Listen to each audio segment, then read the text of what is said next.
Como ganhar dinheiro com impressão 3D? Existem diversas maneiras, nada muito garantido. Mas, claro, com trabalho e esforço, você pode chegar lá. E nada mais justo do que trazer quem empreende, quem trabalha com impressão 3D. Hoje, estamos aqui com o Abner, da Audaz Studios. Abner, fala mais sobre ti e sobre a tua empresa. Bom, vamos lá. Eu tenho o Audaz Studios aí já fazem mais ou menos uns 5 anos. Trabalho com a parte de pintura de colecionáveis.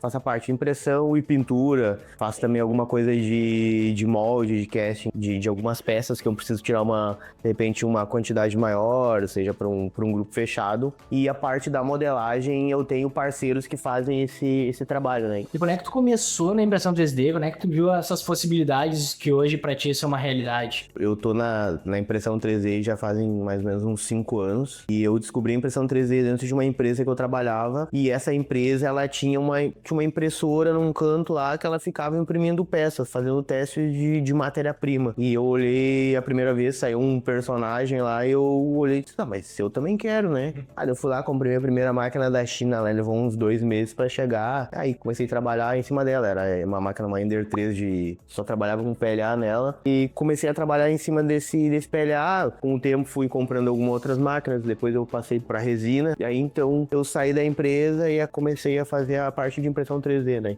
Cara, e como é que tu aprendeu impressão 3D? Isso é uma pergunta que o pessoal sempre nos fala, porque às vezes a pessoa tem a vontade, mas não sabe o caminho. Como é que foi o teu caminho, cara? E outra uma dúvida também, em que ano que começou, assim? A parte de aprender é muito YouTube, né? É o cara ser curiosão. As primeiras máquinas, elas viam um Lego. Cara, era complicado. Então, é muito YouTube, consumindo YouTube, procurando bastante canal gringo, né? Porque não tinha tanta coisa. Hoje tem bastante conteúdo, tem bastante curso legal também. E essa minha primeira máquina aí do que a gente iniciou e foi em 2019. O Starter foi a primeira máquina em 2019. Aí, quando começou com filamento, depois foi pra resina. Como é que foi essa transição? Tu já vendia algumas peças de filamento? Como é que foi? Sim, eu já vendia peças em filamento, só que ainda não era o que eu queria entregar pro cliente. Eu queria mais, poder entregar mais. Então eu comprei a minha primeira máquina de resina, foi uma Anycube, a pequena. Então o que eu fazia? Eu fazia a mão, fazia a cabeça, partes pequenas, porque eu não conseguia fazer uma peça muito grande lá dentro, né? Fazia só as partes que precisavam de muito detalhe. Isso, exato. O corpo, perna, eu ainda conseguia fazer em filamento, que eu sempre tirei uma qualidade boa em filamento, né? Que eu sempre trabalhei com alturas de camadas menores, né? Em filamento e velocidades menores para poder ter uma qualidade melhor de entrega, né? O pessoal, sempre quando pensa em impressão 3D, começa no filamento. O filamento realmente é o inicial. E quem precisa, geralmente vai pra resina, né? E eu queria saber hoje, como é que é o teu portfólio, o teu setup de máquinas? Quantas máquinas você tem de filamento e quantas de resina? Hoje eu tenho 4 de filamento. Tem uma Ender 3, uma CR10 V3, uma Sovol e uma Ender 3 também. Então, o que acontece? Praticamente eu faço base, porque como eu trabalho numa escala de peças grandes, eu costumo trabalhar de 1/6 a 1/4 para cima. Então, as bases ficam gigantes. Tem base ali que tem 40, 50 centímetros, né, de diâmetro. Então, não é algo que eu consiga fazer em resina. Então, o restante das máquinas de resina que eu tenho é uma M3 Max, uma M3 Plus, uma Frozen 4K e a primeira Anycube que eu tive, que é aquela pequenininha. Então, eu uso todos. A pequena ali, o pessoal tem algum preconceito por ela ser muito antiga, que não entrega qualidade. É errôneo pensar isso, porque quando tu tem uma máquina pequena e um LCD pequeno, era uma máquina 2K, mas só que o pixel dela, ela continua sendo pequeno. O ruim seria se esse pixel de 2K fosse uma máquina grande, aí tu esticaria o pixel. Então ela continua sendo uma máquina boa, né? E cara, uma máquina confiável. Então hoje é o que eu tenho de máquina, são 8 máquinas, né? E uma dúvida, cara, essas Ender 3 que tem duas, elas são as mesmas lá do início. As mesmas lá do início. Assim, basicamente tem de problemas. Ela é termistor e cartucho de aquecimento. O que eu fiz nelas? Fiz um upgrade de placa, né? Botei uma placa melhor, com as controladoras melhor. Então, basicamente foi isso, cara. Elas entregam bem, porque eu não trabalho nessas Ender, eu não trabalho com velocidades altas. Ela pode ficar lá 4, 5 dias trabalhando lá e deixo lá. A que eu tenho hoje, que é a mais rápida, é a Sovol, né? A Sovol ali, ela realmente é uma máquina boa. Pelo fato dela ter guia, né? Não ser em cima da própria estrutura da máquina, é uma máquina boa. Então, essa aí é que eu consigo trabalhar um pouco mais rápido. Uma coisa que é muito bacana, né, eu sempre falo, a impressão 3D é até um meio para obter os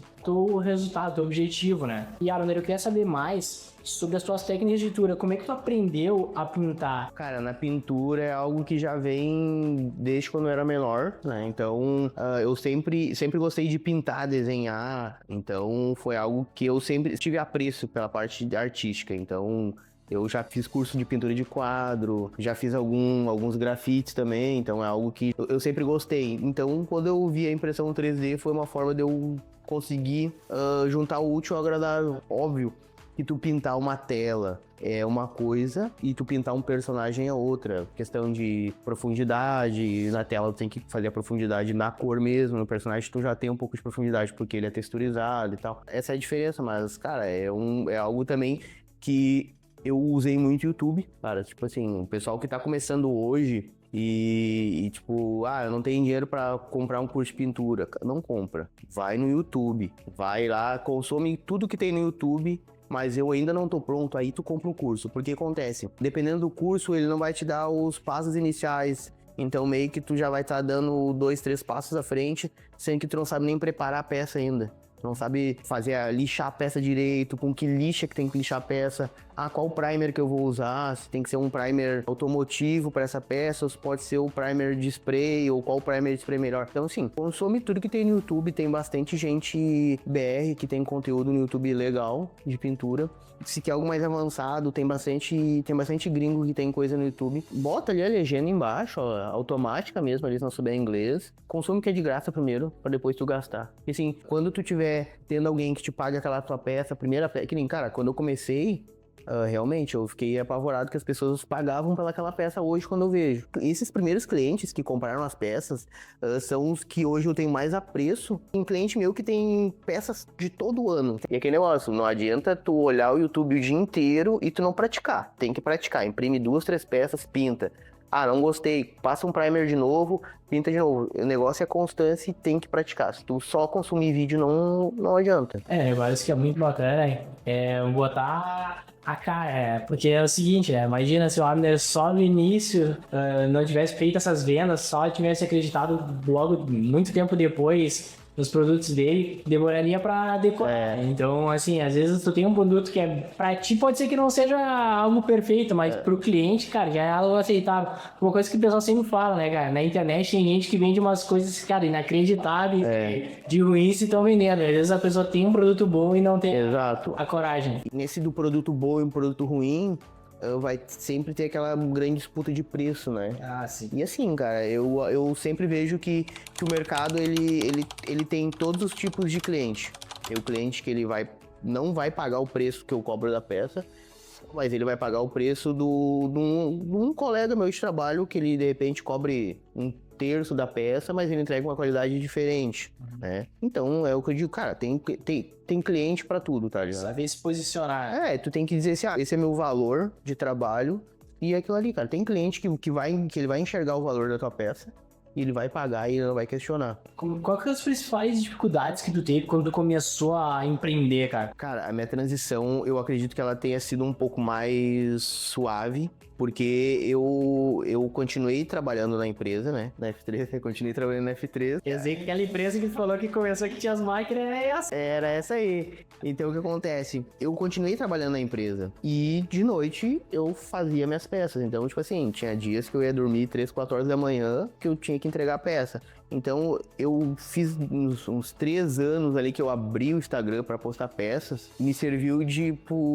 uma muleta. Ela me ajudou porque eu não tinha aquela responsabilidade de, tem que fazer 20 peças esse mês pra pagar as contas. Não, então eu fazia aquela peça e eu tinha que fazer, entregar, era o meu extra, vamos supor. E o Instagram foi crescendo, fui tendo clientes que compravam todo ano. Tive constância nas vendas, foi de cliente, não é algo que eu faça ali 300 peças no mês. Não, cara, eu faço ali 5, 10 peças no mês. Um parênteses que é bem bacana, aqui na F3D a gente já teve colaboradores que nem o Abner, que passaram de colaboradores a nossos clientes. Isso é muito bacana, mostra a possibilidade de quem se dedica de poder, cara, ter o seu sonho de realmente empreender em 3D. Não é todo mundo que consegue, é algo difícil, às vezes falando assim com pessoas de sucesso parece muito mais fácil do que realmente é. A gente começa, não consegue, mas a nossa ideia aqui realmente é mostrar que é possível. Não, é possível sim. Isso é matéria.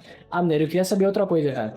Hoje, quantas peças por ano tu consegue entregar? Eu devo ter ali uma média, é que varia muito da peça, né? Vamos supor.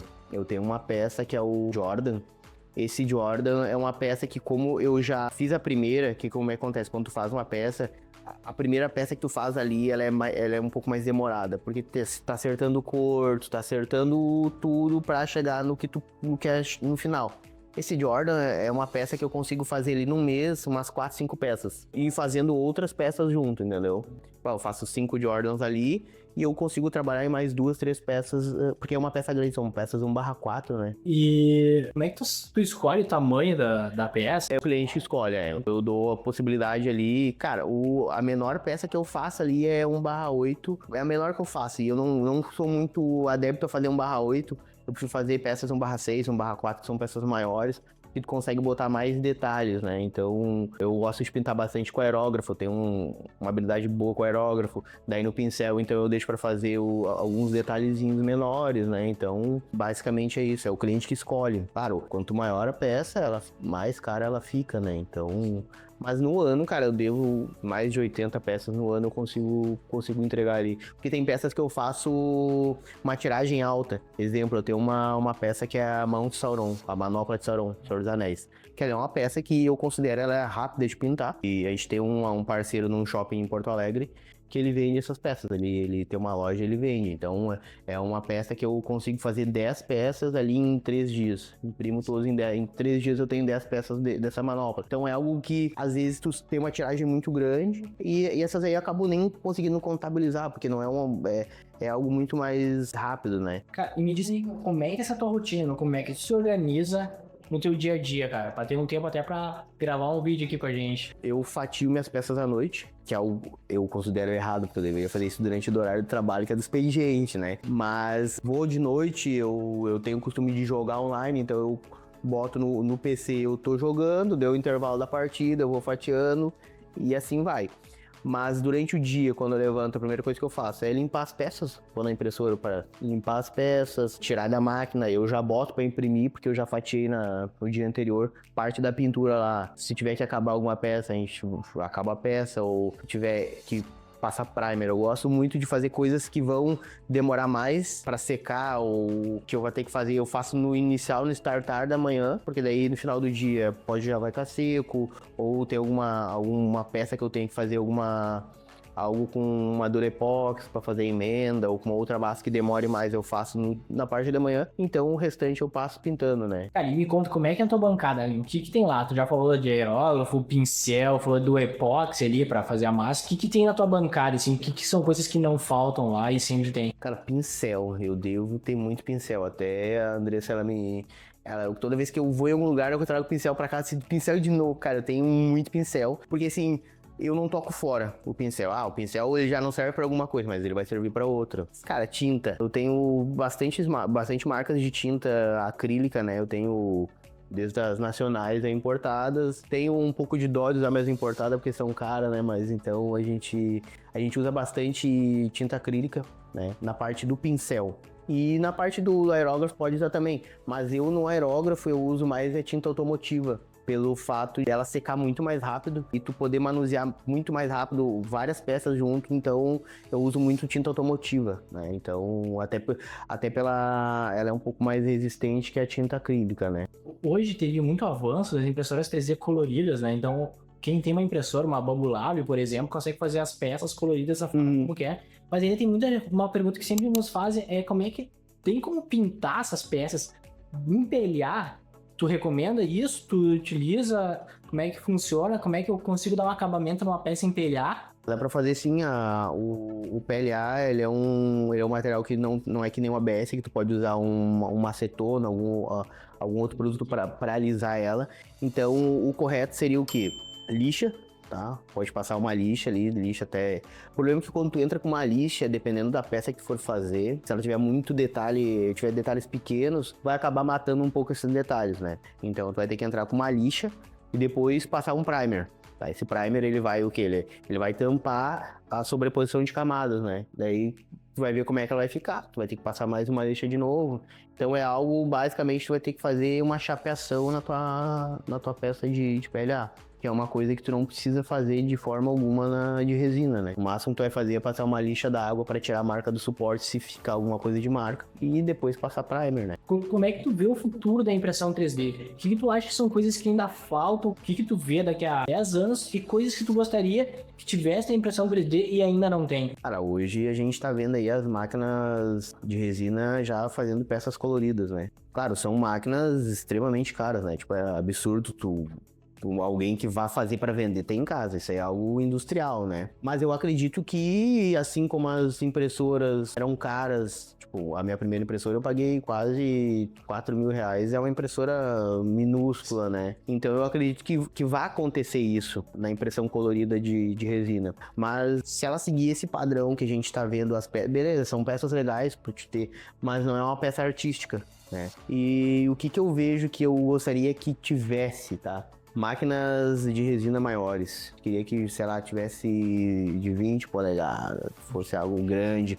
Porque, cara, as peças estão ficando cada vez maiores, né? Então, o cliente quer peça 1/3, quer peça 1/2. Tô com um projeto de uma peça de 1/1, tamanho real pra fazer. Vai ter que ser em filamento, né? E qual que é a maior peça que tu já fez? Cara, eu acho que é o Willidan. Acho que ele é o maior que eu já fiz e ele deu 80 centímetros de altura e ele só deu esses 80 porque ele tá agachado, né? Cara, as asas é um exemplo que eu tive que fazer em filamento. Não tinha máquina que coubesse em resina, né? Pra fazer, e até por causa do peso. Como é uma peça muito grande, é uma coisa que o pessoal também às vezes tem que cuidar, é parte estrutural da peça. Tu olhar um projeto e tentar entender quais que são os perigos daquele projeto, né? O Illidan é uma peça que, com aquelas duas asas gigantes dele, se fossem feitas em resina, provavelmente cada asa ali teria uns 3, 4 quilos. Em filamento ali ela deu 1,1 kg cada uma. As minhas bases eu sempre preencho elas de resina poliéster. Não gosto de usar gesso porque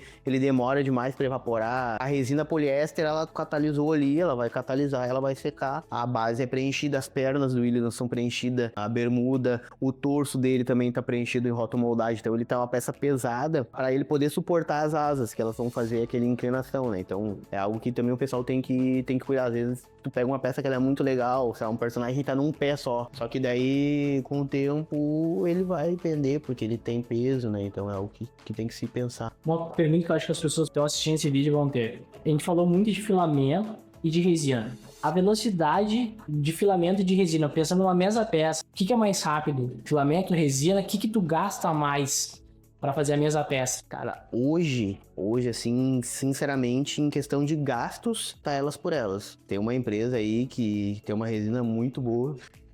E, cara, ele tá com preço absurdo. Que tem ali tem a Basic e tem a Pro. Se for comparar no filamento, às vezes tu vai gastar ali 20, 30 reais a mais e tu acaba levando a resina. E na parte de impressão, tempo de impressão, cara, eu considero que algumas peças, dependendo do formato da peça, a resina ela leva menos tempo. Uma dúvida que eu tenho, cara. Qual que é o ticket médio das tuas peças? Cara, hoje, vamos dar um exemplo ali. O Homem de Ferro, 1/4, que lá que eu tenho. Tu vai ter ali de 1/6 a 1/4, tu vai ter ali peças de 1.600, 1.700 a 2.800 a 3. Duas mais caras que eu vendi hoje foram o Illidan e o Lich King. O Lich King foi 5 e o Illidan foi 5.600 por aí. São peças caras, mas óbvio, isso vai muito do tipo da peça, porque o exemplo, a peça do Arthas lá, aquela base toda, eu imprimi ela em filamento, dei o acabamento, aí eu tirei molde da base toda, para daí fazer ela em resina poliéster cristal. Cara, aquele ali foi um trabalho de 2, 3 semanas só pra tirar o molde da base, sabe? E essa parte de molde, tirar cópia, também YouTube. Eu tenho um amigo, que é o Bruno. Cara, o Bruno, ele é surreal em parte de molde. Ele trabalha só com molde. O mundo dele é molde, ele é muito bom. Então o que a gente fez? Ele não tinha as manhas do 3D, então a gente troca conhecimento. Uma coisa que eu queria saber, quanto é que tu precisou investir para ter o teu setup hoje, sem contar com as impressoras 3D? Cara, a parte artística ali, eu acredito que com produtos nacionais, ali tu vai precisar de tinta, pincel, Cara, eu acho que, sinceramente, com R$ 200, tu consegue comprar as tintas ali básicas pra te poder começar a trabalhar. O que depois vai ficar um pouco mais caro? Se for partir pro aerógrafo, vai ter que comprar um aerógrafo ali de R$ 200. Aí, pro aerógrafo funcionar, precisa do compressor. Vamos supor que pra te iniciar ali, tu vai gastar com compressor, aerógrafo, o que mais tu vai precisar ali?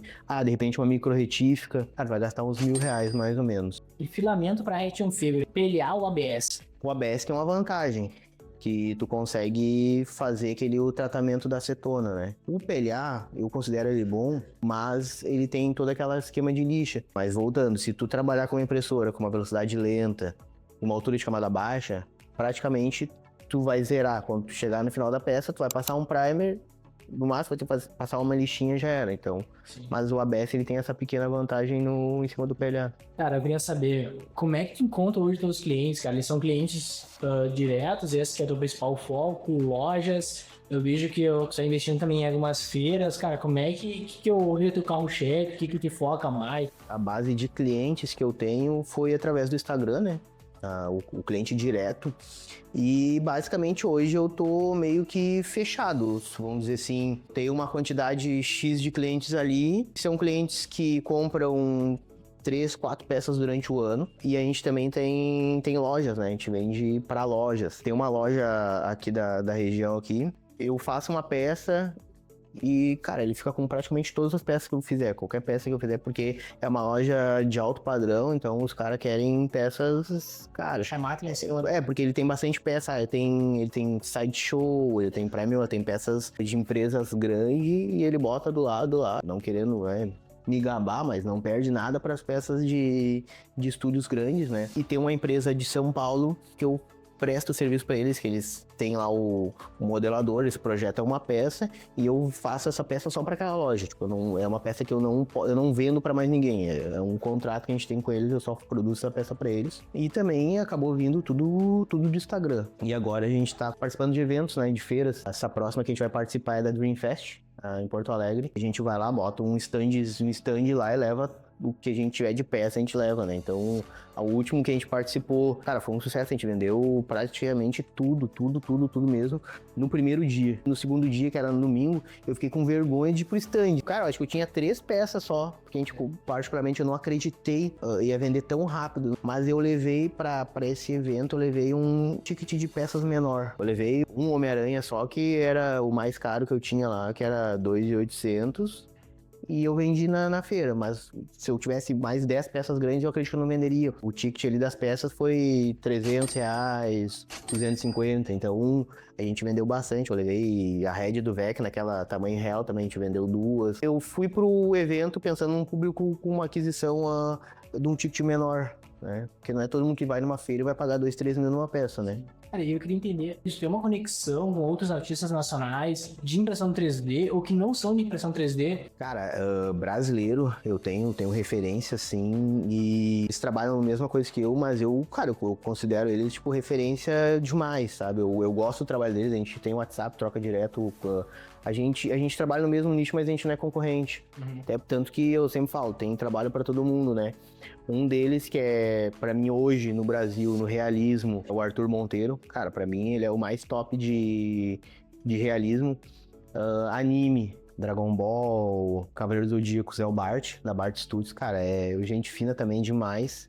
E um que é no geralzão ali, que ele faz bastante heróis. Um dos primeiros canais que eu comecei a ver foi do Danilo Miller. Então, tipo, são caras que eu gosto de acompanhar o trabalho. Uma coisa que as pessoas têm que aprender é enxergar, tentar traduzir as pinturas, tá? Tipo, enxergar uma pintura e tentar... Como é que o cara fez aquilo ali? E se tu conseguir traduzir, tu leva pra ti, tu agrega pra ti. Então, tipo, são pessoas que eu sempre consumo conteúdo, direto, consumo conteúdo deles, pra adquirir conhecimento mesmo dos caras. Abner, pra finalizar, cara, que dica que tu daria pra quem tá começando na impressão 3D e se identificou contigo, se identifica como artista e quer seguir nessa mesma pegada, nessa área de pintura de colecionáveis? Cara, o cara que tá começando aí, tá sonhando em empreender, tem que acordar, literalmente. Tem que parar de sonhar e tem que botar a mão na massa. Tem que ter resiliência, tá? Porque não vai ser fácil o início.